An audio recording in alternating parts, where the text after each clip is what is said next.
못하니 의인은 그 길로 다니거니와 그러나 죄인은 그 길에 걸려 넘어지리라. 아멘.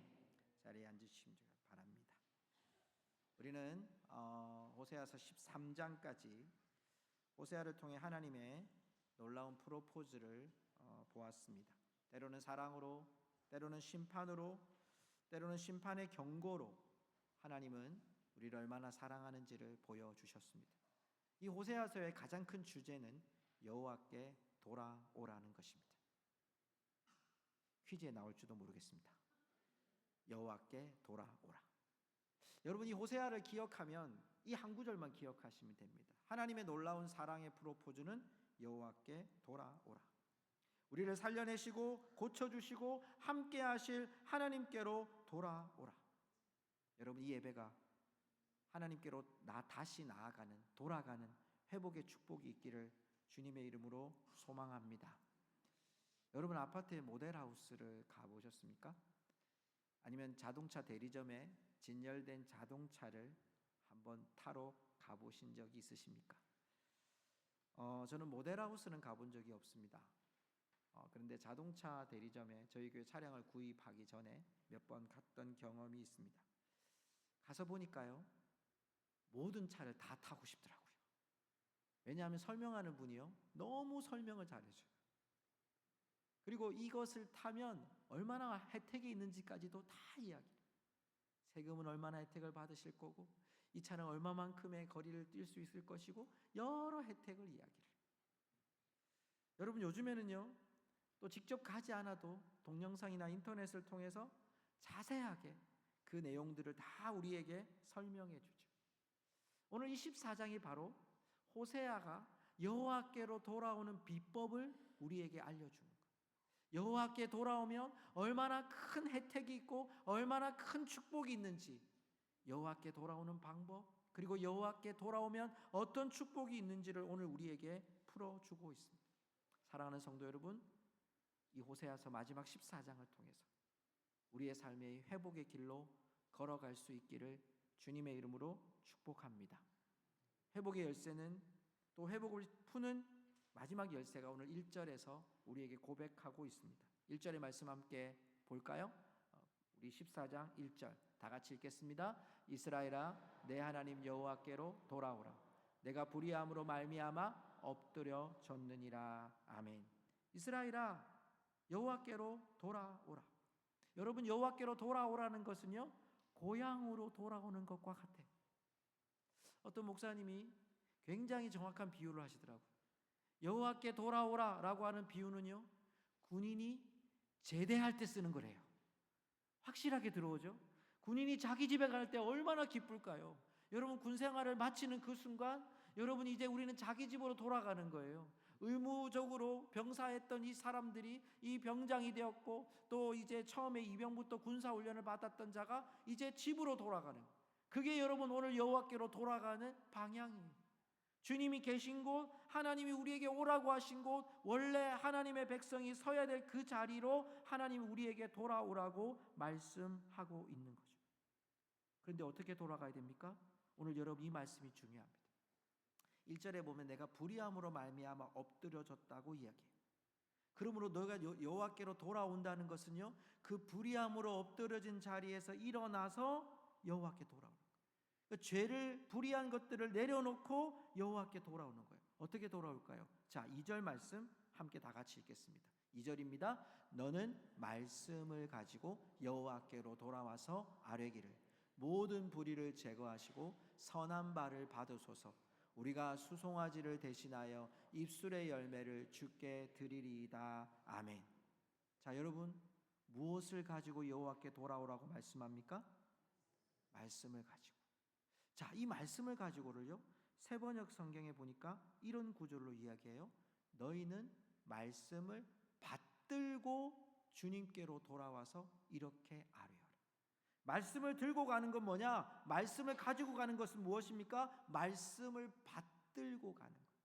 그것은 우리의 삶에 하나님의 말씀이 중심이 되는 거예요. 그 말씀 붙들고 용서하여 주십시오. 그 말씀 붙들고 우리를 받아 주십시오. 그 말씀 붙들고 이제는 우리가 수송아지가 아니라 하나님, 우리의 입술로 하나님을 찬양하겠습니다라는 하나님의 말씀이 중심이 되는 믿음으로 하나님께 돌아간다는 거예요. 여러분, 돌아가는 비법은 한 가지예요. 말씀을 받드는 거예요. 그런데 중요한 것은 여러분, 그 말씀을 붙드는 것에, 오늘 본문의 말씀 2절에 보면요, 2절에 보면 이렇게 돼 있어요. 너는 말씀을 가지고 여호와께 돌아와서 아뢰기를 모든 불의를 제거하시고 선한 바를 받으소서. 자, 여러분, 여기에 회개라고 하는 것에 대한 중요한 의미를 우리에게 하나 던져줍니다. 회개라고 하면 우리는 여러분 여러 가지 생각을 합니다. 하나는 울어야 된다. 울면서 하나님께 회개해야 된다. 또 하나는 뭐냐 하면, 회개 이렇게 하면 죄를 고백하는 것. 그래서 무슨 좀 신령한 은혜가 막 임하고 가슴이 뜨거워지고 내 안에서 막 죄들이 막 기억나고, 여러분 맞아요. 이것도 회개예요. 그런데 오늘 말씀을 우리에게 주시는 것이 뭐냐? 모든 불의를 제거하시고 선한 바를 받으소서 할 때 이 선한이라는 단어를 주목해요. 여러분, 제가 몇 번 언급했습니다. 이 선한, 이 선하다는 것에 대한 표현은 토부라는 말씀을 드렸습니다. 토부는 뭐죠? 하나님이 보시기에 선하다는 거예요.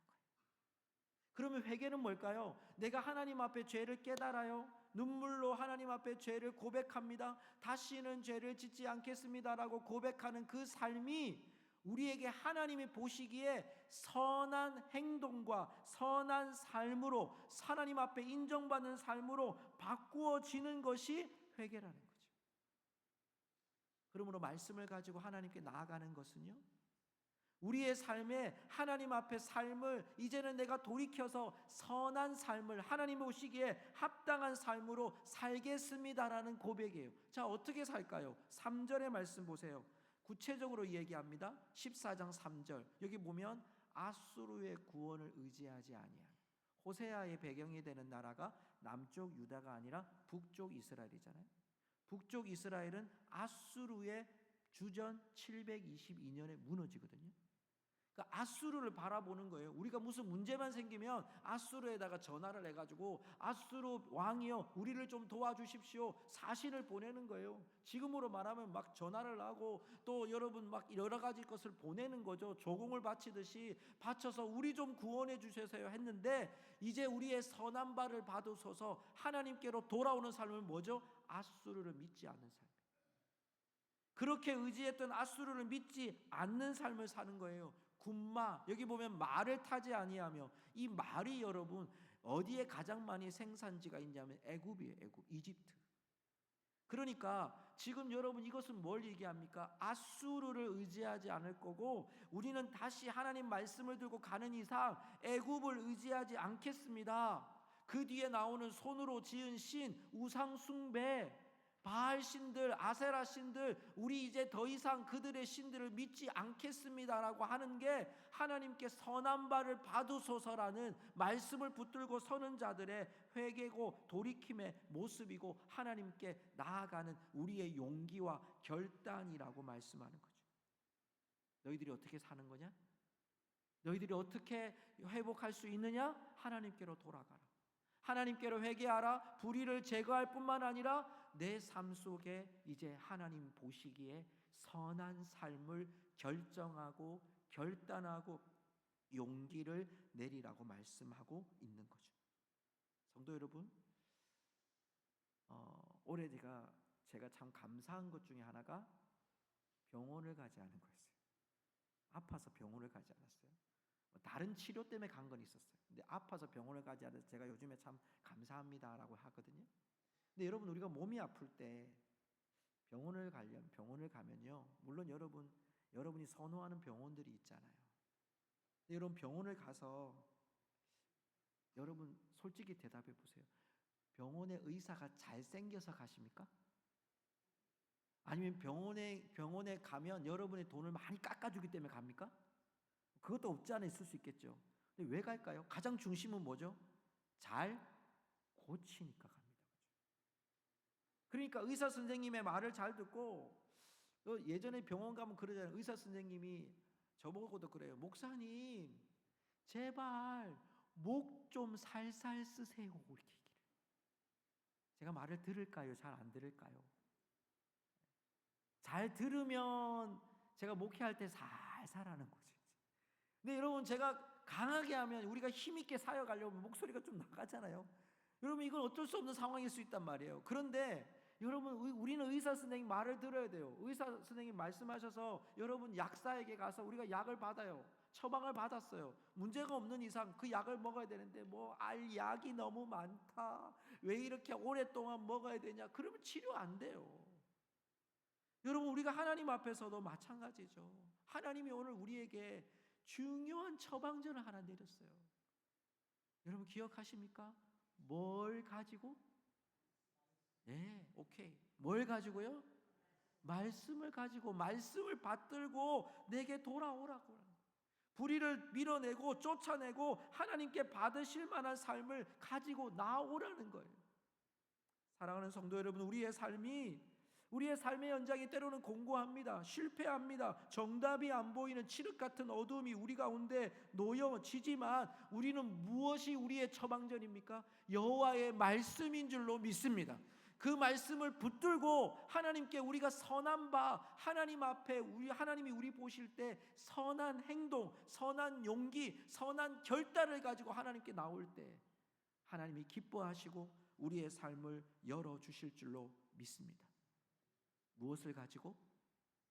더 크게, 무엇을 가지고? 말씀을 가지고.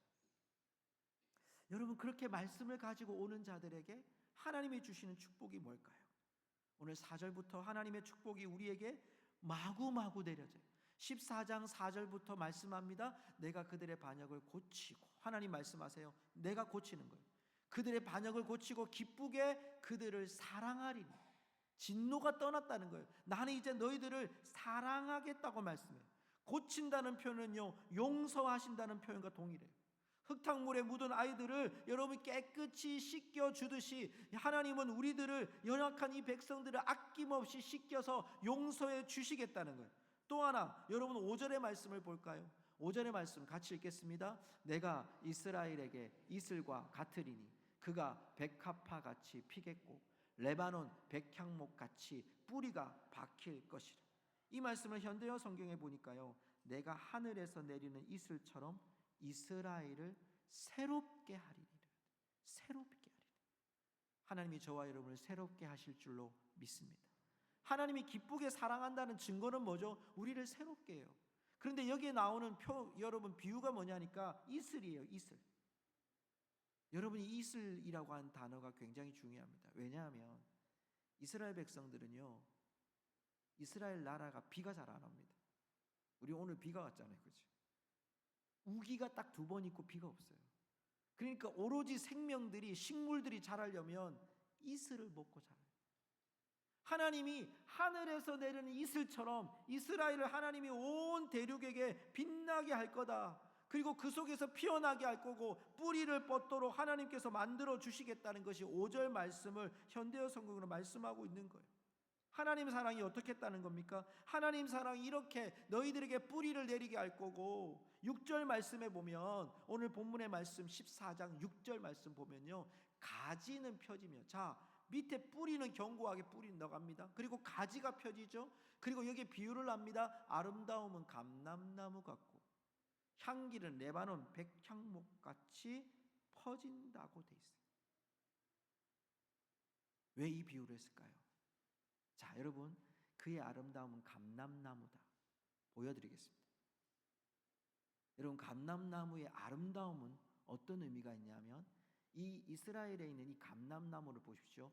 무성하잖아요. 굉장히 무성하잖아요. 성지순례 가면 직접 보게 되실 거예요. 근데 이 감람나무의 무성함처럼 내 백성들을 내가 사랑하기 때문에 내가 이렇게 감람나무처럼 무성하고 아름다운 이 열매들을 맺는 이 나라로 내가 새롭게 하겠다는 말씀을 하세요. 그리고 또 하나 나왔던 비유가 뭡니까? 레바논의 백향목이에요. 한번 보시겠습니까?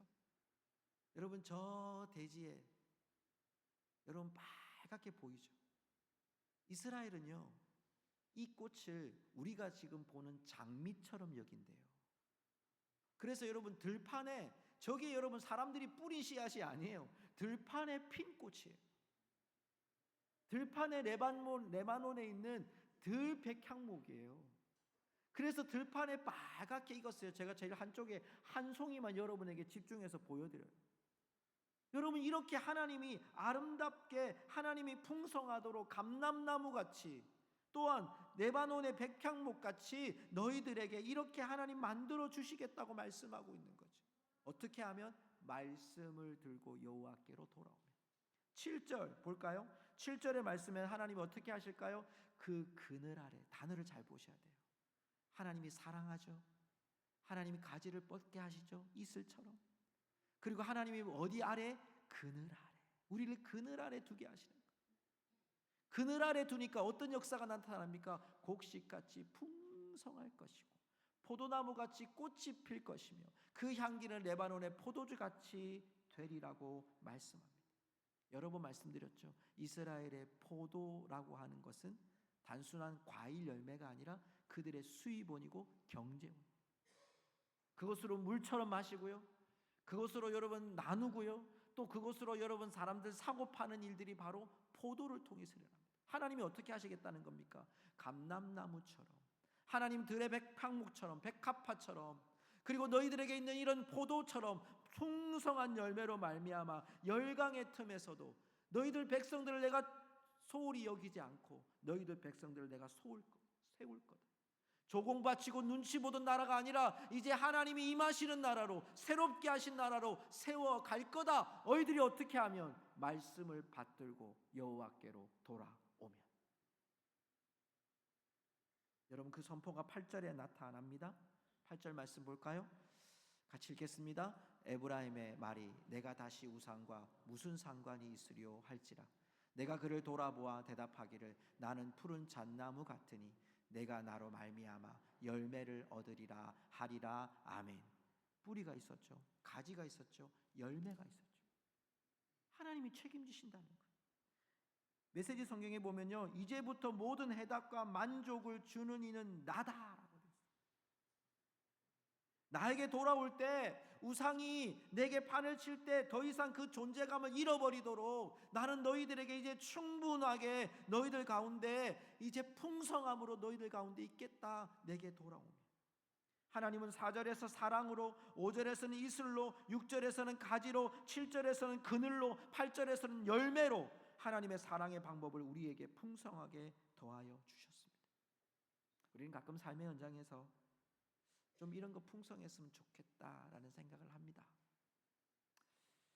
이것만 있으면 좋겠다고 생각하는 것들이 있어요. 요즘에 보니까요, 저는 그런 생각이 들어요. 시간이라는 것, 잠시 쉴 수 있는 시간, 공간, 물질, 물론 여러분 돈 많으면 좋겠죠. 시간도 많으면 좋겠죠. 그런 여러분의 양을 이야기하는 것이 아니라 그 속에 내가 가질 수 있는 여유. 여러분 열심히 살아오셨잖아요. 또 치열하게 살아오셨잖아요. 인생을 살아가면서 많은 굴곡진 삶을 살아오셨잖아요. 늘 제자리에 잠시의 만족감을 갖고 살아가지만 우리는 늘 결핍함이 참 많은 인생이잖아요. 근데 주님께서, 하나님께서 오늘 우리에게 말씀하시는 거예요.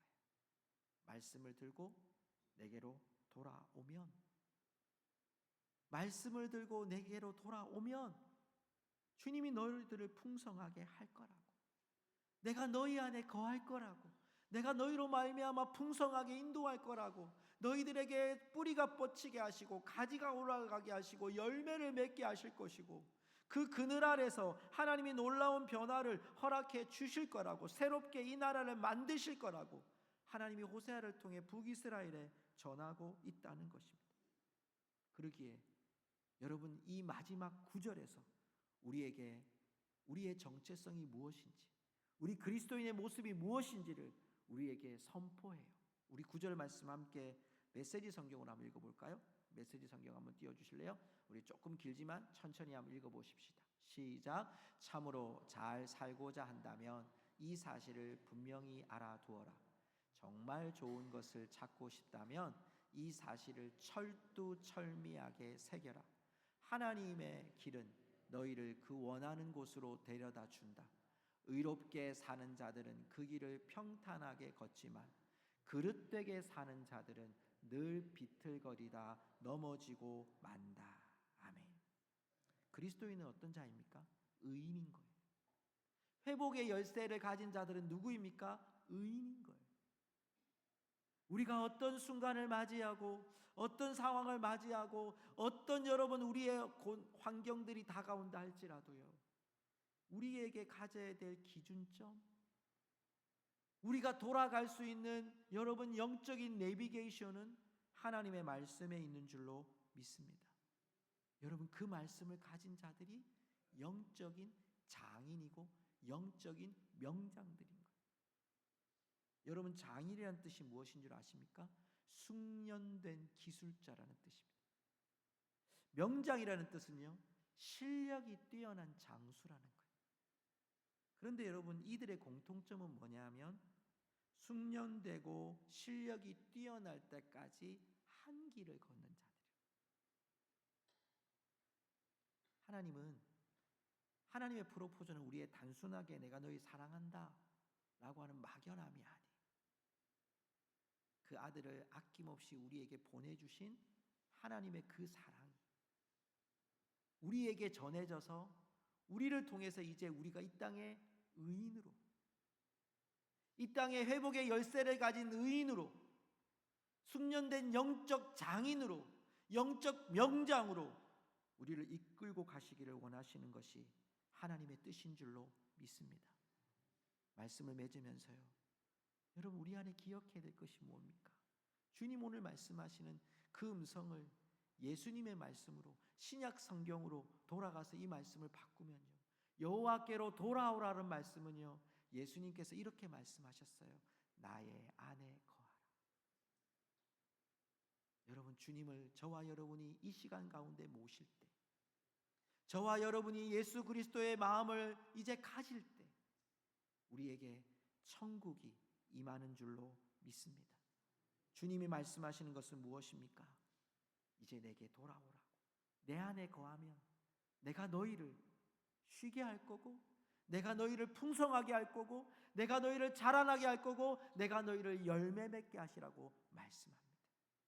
오늘 저와 여러분의 삶 속에 주님이 함께 하셔서 정말 주님과 함께 동행하는 이 삶 속에 주님 안에 거하고 주님께로 돌아가는, 말씀을 받들어 말씀을 가지고 돌아가는 우리 모든 성도들 되시기를 주님의 이름으로 축복합니다.